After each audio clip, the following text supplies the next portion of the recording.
Des acteurs blessés, un réalisateur hors de contrôle nécessitant l'intervention de Steven Spielberg, une équipe de tournage qui abandonne son poste, c'est la face cachée de l'iceberg de l'un des plus grands succès cinématographiques des années 90, Twister.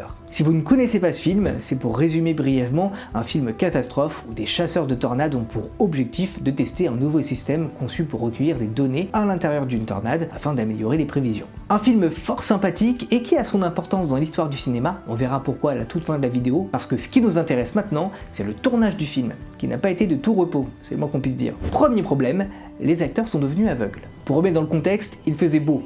Trop beau pour un film qui parle d'énormes tempêtes. Alors pour compenser ça et donner l'illusion de ciel sombre et orageux, il fallait utiliser des éclairages très puissants sur les acteurs. Trop puissants sans doute parce que après une journée entière, Bill Paxton et Helen Hunt s'étaient rendus compte qu'ils ne voyaient plus grand chose autour d'eux. Plus de peur que de mal car ni l'un ni l'autre n'ont subi de dommages permanents. Mais ça a bien entendu quand même entraîné des retards conséquents sur le tournage ainsi que des ajustements sur l'éclairage et l'utilisation de filtres protecteurs. Plus tard, l'actrice du film s'est carrément pris une portière de voiture. Aïe.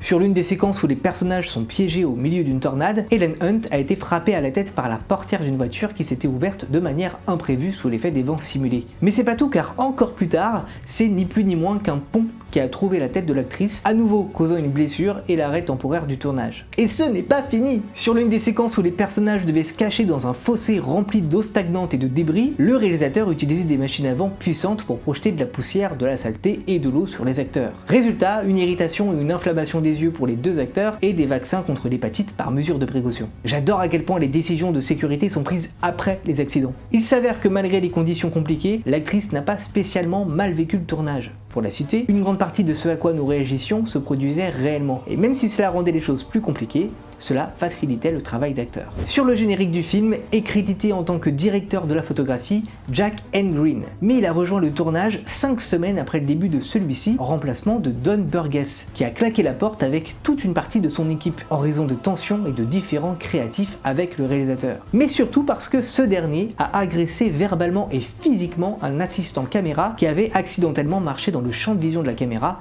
le poussant dans la boue. Le coordinateur des cascades racontait au quotidien britannique Vie Indépendante que le lendemain, Steven Spielberg lui-même en tant que producteur avait pris un jet privé pour se rendre à Oklahoma. Une fois sur place, il a convoqué le réalisateur à l'aéroport et l'a sévèrement réprimandé depuis la rampe de l'avion sans même descendre de l'appareil pendant 15 minutes avant de repartir. Finalement, Jack N. Green, seul crédité au générique, ne finira pourtant pas le tournage à son tour car figurez-vous qu'il a été blessé avant la fin du tournage. C'est pas vrai, mais c'est pas vrai!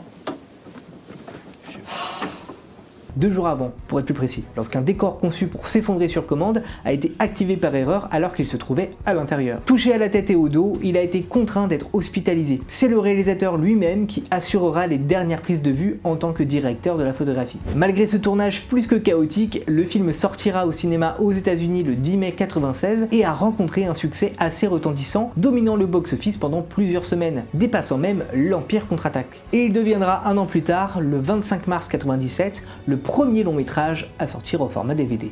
Wow. J'espère que cette vidéo t'a intéressé, j'ai pris beaucoup de plaisir à retracer l'histoire de ce tournage complètement fou. N'hésite pas à la partager autour de toi, à raconter pourquoi pas d'autres anecdotes sur ce film dans les commentaires si tu le souhaites, et à t'abonner pour ne rien manquer des prochaines vidéos.